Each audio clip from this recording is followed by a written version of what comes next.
नमस्कार जय जगन्नाथ मु लिखुन आपन को स्वागत करुच्ची गोटे नुआ जमदार भिडियो रे। आज आम ये भिडियो देखा जे गवर्नमेंट तरफ गोटे आधार कार्ड उपर न्यू अपडेट आसी। तो आगुरी आमर फास्ट जो आधार कार्ड आमर पैन कार्ड लिंक होता से कौन होता ना गवर्नमेंट गोटे डेट देता से डेट भितर लोक मैंने करें तापर कौन है ना गवर्नमेंट आउ थे फाइन पकेला जो जी भी आधार पैन लिंक कर सी 1000 टका फाइन देकी आधार और पैन लिंक करेले। तापर गवर्नमेंट कौन कला ना आधार अपडेट करने गोटे नुआ टाइम न्यू टाइम नहीं आसला सेटा हूँ 14 डिसेम्बर 2024 जाए। एबे सही समय सीमा को सी कौन कर गवर्नमेंट कौन कर एक्सटेंड कर 14 जून 2025 जाए। यही जो समय समय भितर आपणकर आधार कार्ड टी अपडेट कर दिंतु। मुझे आउ थे डेट टी कहीदे 14 जून 2025 हूँ लास्ट डेट गवर्नमेंट देती। एबे जो अपडेट टी आपड़ करेंगे यहाँ गवर्नमेंट पूरा फ्री ऑफ कॉस्ट रखी कौन चार्जेस लगे। आगुरी जो अपडेट कला बेलू जो 50 टका लगुला से भी आज एबे चार्जेस किसी रखिनी। चलो देखा ये वीडियो रे केमती कौन आम डॉक्यूमेंट अपलोड करवा आधार कार्ड जहाँ भी अपडेट होनी कौन किसी ना भी भूल अच्छी कि मोबाइल नंबर भूल अच्छी से जिनस भी मुझे आपण मानक केमी देखईदेवी मोबाइल रे बसी करेंगे। कंप्यूटर लैपटॉप किसी दरकार नहीं निज घरे बसी मोबाइल रे ऑनलाइन रे करेंगे। चलतु जा देखा प्रथम आम मोबाइल रे आम फोन रे फास्ट ओपन करवा। ओपन कला परे देखिए गूगल क्रोम जो ब्राउजर अच्छी से फास्ट आम क्लिक करवा। क्लिक कला परे देखिए Google home page T open हो। ओपन होला परे आम कौन करवा ना फास्ट सर्च करवा कौन UIDAI यहाँ को फास्ट सर्च करवा। ओपन होला परे देखिए जो फास्ट आमर जो वेबसाइट अच्छी uidai.gov.in से आम फास्ट क्लिक करवा। तापर देखिए यही आमर पेज टी ओपन हो। पेज ओपन होला पर देखिए एठी लिखाई थी अपडेट आधार। जदि भी आपन को लैंग्वेज मागिबो ताहले आपन को हिसाब मोर इंग्लिश लैंग्वेज थिला तो एटा इंग्लिश लैंग्वेज रे आसिला। जदि आपन को ओडिया रे जानियार थिबो ताहले आपन ओडिया रे क्लिक करिवे ओडिया लैंग्वेज ऊपर ऑटोमेटिक तापर एही भली पेज टी ओपन हो। तो एबे देखिबा हमर आधार अपडेट करियार अछि काइना मु आपन को स्टार्टिंग रो कहितली जदि आपन आधार अपडेट न करिवे ताहले आपनकर आधार टी आउ काम करिवो नाही। तो केमिति चलंतु आधार अपडेट करिवा देखिवा। फास्ट होची एठी अपडेट आधार ऊपर एठी क्लिक करिवे। तापर हमकु देखिवे एई पेज टी ओपन हे जिवो। एथिरे आधार अपडेट सर्विस जहा जहा भी अछि सब किछि आपनको शो करिवो। जेमिति कि डॉक्यूमेंट अपडेट चेक आधार अपडेट स्टेटस से बळे अपडेट एड्रेस जहा भी आपन चेंज करियार थिवो सब जिंस आपनकर देई दबो। हमर एठी डॉक्यूमेंट अपडेट करियार थिला तो एठी डॉक्यूमेंट अपडेट रे मु क्लिक करिवि। जदि आपनकर देखन मु क्लिक करिवि क्लिक कला परे एई भली पेज टी ओपन हे जिवो। एठी भी चाहिले भी आपन एठी लैंग्वेज चेंज करि परिवे। एठी माई आधार जो अछि पेज टी आछि तो एठी भी लैंग्वेज चेंज करि परिवे। मोर इंग्लिश लैंग्वेज अछि तो देखन मु जेमिति स्टार्टिंग रो कहिथिली सेटा गवर्नमेंट हमर 14 डिसेंबर जाय जहा थिला 2024 14 डिसेंबर 2024 जाय थिला ताकू एबे फ्री टा टिल माने एक्सटेंड कर देछि 14/6/2025 जाए एक्सटेंड कर देछि। तो आमको तारी भितरे जदि आपण डॉक्यूमेंट किछि अपडेट करचंती आधार रो किंबा आपणकर ना भूल जाइछि कि बापा ना भूल जाइछि कि एड्रेस भूल जाइछि जहा भी किछि अछि आपण जदि किछि चेंज करचंती ताहले आपनको पैसा पड़िबो नाही। एठी पूरा डायरेक्ट फ्री बोली मेंशन करा हिछि। तो चलंतु आमे जिबा ता पर प्रोसेस आमे केमति करिवा देखिबा। देखो ता तळे लिखा हिछि क्लिक टू सबमिट जो ब्लू कलर बॉक्स रे जो लिखा हिछि सेठी आमे क्लिक करिवा। क्लिक कला परे सेठी आपनकर आधार नंबर टी मागिवो। आधार नंबर टे दबा पुरु तापर आगो क्लिक करिवे। एई भली जेतळे आपनकर आसीबो टाइप करिया पई सेतबळे आपण एठी आधार नंबर टी टाइप करियो। मु मो आधार नंबर टी टाइप करछि आपण आपनका आधार नंबर टी टाइप करियो। तो एठी मु आधार नंबर टी टाइप कर देली। टाइप कला परे देखिवे आपण ता तळे लिखा हिछि एंटर कैप्चा। कैप्चा कोन जो ता ऊपर भी क्लिक कर देबे। क्लिक करला परे एई भली आसीबो। तो साइड रे जो नंबर गुडा लिखा हिछि नंबर की लेटर स्मॉल लेटर हो कि जेमिति भी लिखा हिछि तो सेटा को आपण एठी एंटर करिवे। फास्ट मु मो कैप्चा जहा भी अछि मु सेही हिसाब रे देई देउछि। तो एठी मु कैप्चा टा दे देला परे ता तळକୁ आछि देखिवे ब्लू कलर बॉक्स रे लॉगिन विथ ओटीपी।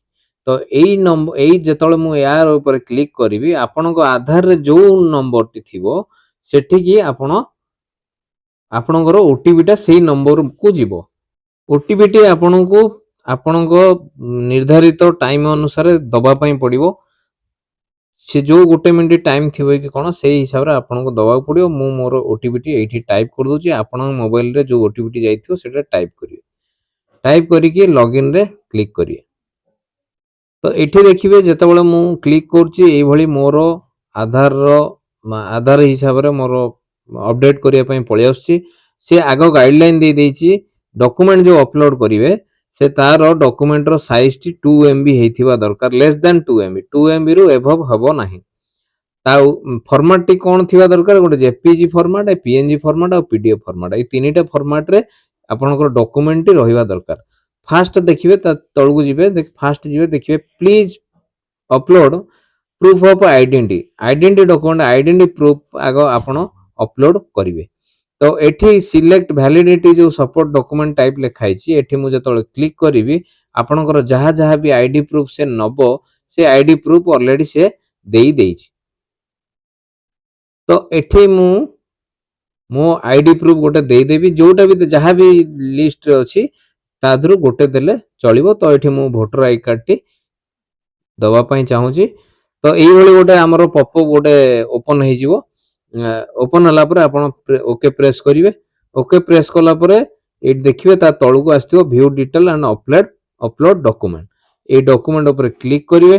କ୍ଲିକ୍ କଲା ପରେ କଣ୍ଟିନ୍ୟୁ ଟୁ ଅପଲୋଡରେ କ୍ଲିକ୍ କରିବେ। କ୍ଲିକ୍ କଲା ପରେ ଦେଖିବେ ତିନୋଟି ଅପସନ୍ ଆସୁଛି, ଗୋଟେ କ୍ୟାମେରା ଆସୁଛି, କ୍ୟାମେରା କର୍ଡର ଆସୁଛି, ଆଉ ଗୋଟେ ହଉଛି ମିଡିଆ ପିକ୍ ଆସୁଛି। ତ ମୁଁ ଏଠି ମୋବାଇଲରେ ଯେହେତୁ ଅଛି ମୁଁ ଏଠି ମିଡିଆ ପିକ୍ରେ କ୍ଲିକ୍ କଲି। କ୍ଲିକ୍ କରିକି ମୁଁ ଦେଖିଦେଲି ଯେ କୋଉ ଜାଗାରେ ମୋର ଡକୁମେଣ୍ଟଟି ଅଛି, ସେଇ ଡକୁମେଣ୍ଟଟି ଦେଇଦେଲି। ଦେଇଦେଲା ପରେ ଦେଖିବେ ଏମିତି ଗ୍ରୀନ କଲରର 100% ଲେଖା ହେଇଥିବ ଡକୁମେଣ୍ଟଟି, ତାମାନେ ଜାଣିବେ ଯେ ଆପଣଙ୍କର ଅପଲୋଡ ହେଇଗଲା। ତାପରେ ନେକ୍ସଟ ଦେଖିବେ ତଳକୁ ଆସିଲା ବେଳକୁ ଦେଖିବେ please upload proof of address document. ତ ଆପଣଙ୍କର ଆଡ୍ରେସ ପ୍ରୁଫ୍ ବି ଆପଣଙ୍କୁ ମାଗୁଛି। ତ ଆଡ୍ରେସ ପ୍ରୁଫରେ ଦେଖିବେ ତଳକୁ ଟିକେ ଜଷ୍ଟ ଯିବେ, ଦେଖିବେ select validity supporting document type ଲେଖା ହେଇଛି, ସେଠି ଆପଣ କ୍ଲିକ୍ କଲା ପରେ ସେଇଭଳି ଆପଣଙ୍କର ଟୋଟାଲ ଯାହା ଆଡ୍ରେସ ପ୍ରୁଫରେ ଅଛି ସେଇ ସବୁ ଜିନିଷ ପଳେଇ ଆସିବ। ଆପଣଙ୍କ ହିସାବରେ ଯୋଉଟା ବି ଆପଣ ଦେଇପାରିବେ, ୱାଟର ବିଲ୍ ହଉ, ଭୋଟର ଆଇ କାର୍ଡ ହଉ, ଯାହା ବି ଟେଲିଫୋନ ବିଲ୍ ହଉ, ଯୋଉଟା ଆଡ୍ରେସ ପ୍ରୁଫ୍ ତ ଆପଣ ଯୋଉଟା ବି ଗୋଟେ ୟୁଜ କରି ଦେଇପାରିବେ। ତ ଏଠି ମୁଁ ଭୋଟର ଆଇ କାର୍ଡରେ କ୍ଲିକ୍ କରିଦେଲି। କ୍ଲିକ୍ କଲା ପରେ ଏଇଭଳିଆ ଗୋଟେ ପପଅପ୍ ମେନୁ ଗୋଟେ ଓପନ୍ ହବ, ଏଠି ଆପଣଙ୍କୁ ଓକେ ପ୍ରେସ୍ କରିବାର ଅଛି। ତା ତଳକୁ ଯିବେ ଦେଖିବେ ଭ୍ୟୁ ଡିଟେଲ, ଯେମିତି ଆମର ଆଇଡି ପ୍ରୁଫରେ ଥିଲା ସେମିତି ଆଡ୍ରେସ ପ୍ରୁଫରେ ବି ଭ୍ୟୁ ଡିଟେଲ ଆଣ୍ଡ ଅପଲୋଡ ଡକୁମେଣ୍ଟରେ କ୍ଲିକ୍ କରିବେ। ତାପରେ କଣ୍ଟିନ୍ୟୁ ଟୁ ଅପଲୋଡରେ କ୍ଲିକ୍ କରିବେ। କ୍ଲିକ୍ କଲା ପରେ ଯୋଉଠି ଆପଣ ଡକୁମେଣ୍ଟ ଅଛି ସେ ଜାଗାକୁ ଯିବେ। ତିନୋଟି ଅପସନ୍ ଆସୁଛି, ମୁଁ ଏଠି ମୋବାଇଲରେ ଯେହେତୁ ଅଛି ମୁଁ ଏଠି ମିଡିଆ ପିକ୍ କୁ ଯିବି। ତ ଏଠି ମୁଁ ମୋର ଭୋଟର ଆଇ କାର୍ଡଟି ଅପଲୋଡ କରିଦେଲି। କରିଦେଲା ପରେ ଆପଣ ବି ଆପଣଙ୍କ ଗ୍ୟାଲେରୀ ଯାଇ ଚେକ୍ କରିପାରିବେ ଯେ କୋଉଟାକୁ ଆପଣ ଦବାର ଅଛି ଆଉ ସେଟା କୋଉ ଜାଗାରେ ଅଛି। ତ ଅପଲୋଡ କଲା ବେଳକୁ ଯେମିତି ଆପଣଙ୍କୁ ପ୍ରୋବ୍ଲେମ ନ ହବ। ତାପରେ ତଳକୁ ଟିକେ ଆସିଲେ ଦେଖିବେ ଗୋଟେ ବକ୍ସରେ, ତ ସେଠି ଆପଣ ସେ ରାଉଣ୍ଡରେ କ୍ଲିକ୍ କଲା ପରେ ଏଇଭଳି ଗୋଟେ ହାଇଲାଇଟ୍ ହେଇଯିବ। ହାଇଲାଇଟ୍ ହେଲା ପରେ ତାପରେ ନେକ୍ସଟରେ ଆପଣ କ୍ଲିକ୍ କରିବେ। ତାପରେ ଏଇଭଳି ଗୋଟେ ପପଅପ୍ ମେନୁ ଓପନ୍ ହବ। ଓପନ୍ ହେଲା ପରେ ଆପଣଙ୍କୁ ଓକେ ପ୍ରେସ୍ କରିବାର ଅଛି। ଦେଖନ୍ତୁ ତାପରେ ଆମର ପେମେଣ୍ଟ ସେକ୍ସନ ଓପନ୍ ହେଇଯିବ। ପେମେଣ୍ଟ ସେକ୍ସନରେ ମୁଁ ଆପଣଙ୍କୁ ଆଗରୁ ବି କହିଥିଲି, ତ ପେମେଣ୍ଟ ସେକ୍ସନରେ ଇଏ ଟୋଟାଲ 14 ଜୁନ 2025 ଯାଏଁ ପୁରା ଫ୍ରି ଅଛି। ଅଲରେଡି ଲେଖିଦେଇଛି ଯେ this service is free of କଷ୍ଟ ଟିଲ୍ 14/6/2025 ଯାଏଁ ଫ୍ରି ଅଛି। ତ ଏଠି ଆପଣଙ୍କୁ କିଛି ବିଶେଷ କିଛି କରିବାର ନାହିଁ, ଆପଣଙ୍କ ଟୋଟାଲ ଫ୍ରି। ଏଠି ଆପଣ କ'ଣ କରିବେ, ଖାଲି ସବମିଟ୍ ବଟନ୍ କ୍ଲିକ୍ କରିବେ। ସବମିଟ୍ ବଟନ୍ କ୍ଲିକ୍ କଲା ପରେ କିଛି ପ୍ରୋସେସିଂ ହବ। ପ୍ରୋସେସିଂ ହେଲା ପରେ ଏଠି ଆପଣଙ୍କର ଟୋଟାଲ ଡିଟେଲ୍ସ ପଳେଇ ଆସିବ। ଦେଖିବେ ଆମାଉଣ୍ଟ ଏଠି 0। ତ ଏଠି ଆପଣ ଡାଉନଲୋଡ ବି କରିପାରିବେ, ଡାଉନଲୋଡ ଅପସନ୍ ଅଛି, ଡାଉନଲୋଡ ଆକ୍ନୋଲେଜମେଣ୍ଟ ଅଛି। ତ ଏଠି ଆପଣ ଡାଉନଲୋଡ ବି କରିପାରିବେ। ଡାଉନଲୋଡ କରିକି ସେଇ ଯୋଉ ପିଡିଏଫ୍ ଫର୍ମାଟଟା ଥିବ ତାକୁ ଡାଉନଲୋଡ କରିଦେବେ। ଡାଉନଲୋଡ କରିକି ଏଠି ପ୍ରିଣ୍ଟ ଅପସନ୍ ବି ଆପଣ କ୍ଲିକ୍ କରିପାରିବେ। ଏଠି ପ୍ରିଣ୍ଟ ବି କାଢିପାରିବେ। ଯଦି ଆପଣ ପ୍ରିଣ୍ଟ କାଢୁନାହାନ୍ତି ତାହେଲେ ଏଇଟାକୁ ସ୍କ୍ରିନଶଟ ମାରିକି ମୋବାଇଲରେ ଯେହେତୁ କରୁଛନ୍ତି, ଯଦି ଲ୍ୟାପଟପରେ କରୁଛନ୍ତି ଡାଉନଲୋଡ କରି ରଖିପାରିବେ, ଯଦି ମୋବାଇଲରେ କରୁଛନ୍ତି ଡାଉନଲୋଡ ବି କରିପାରିବେ, ନହେଲେ ସ୍କ୍ରିନଶଟ ବି କରିପାରିବେ। तो এইভাবে କରି সারা পরে দেখিবে এটি ট্রানজাকশন স্ট্যাটাসটা सक्सेस লেখিলা सक्सेस লেখিলা পরে এইটি টোটাল जो भी आधार डिटेल्स जहाँ भी आपनकर दिया होइछि सेटा तळे भी लेखा हो जाइछि जे एटी लेखा होइछि normally update request is completed within 30 days जहाँ भी आपण रिक्वेस्ट देइचंदी सेटा 30 डेज भितर सेटा कंप्लीट हो जिवो आ 30 डेज भितर आपनकर आधार कार्ड रे जो डॉक्यूमेंट अपलोडटा से भी पूरा कंप्लीट हो जिवो तापर देखिबा गो टू डैशबोर्ड लेखा होइछि सेटी क्लिक कला परे देखिबे सर्विस को पळे आसीबे सर्विस रे आपण पूरा स्क्रॉल करी लास्ट को पळेबे देखिबे लास्ट को पळेबे गोटे रिक्वेस्ट ऑप्शन आछि रिक्वेस्ट रे देखिबे आपनकर डॉक्यूमेंट अपडेट पय रिक्वेस्ट पडिछि जेतबेले आपनकर डॉक्यूमेंट अपडेट हे जिवो आधार कार्ड रे सेतबेले मु आपन देखैबी ताको क्लिक कला परे एट देखंतु ऑलरेडी पेमेंट सेक्शन आ वेरिफिकेशन स्टेज रे बर्तन अछि तापरे वैलिडेशन स्टेज जिवो तापरे कंप्लीट हे जिवो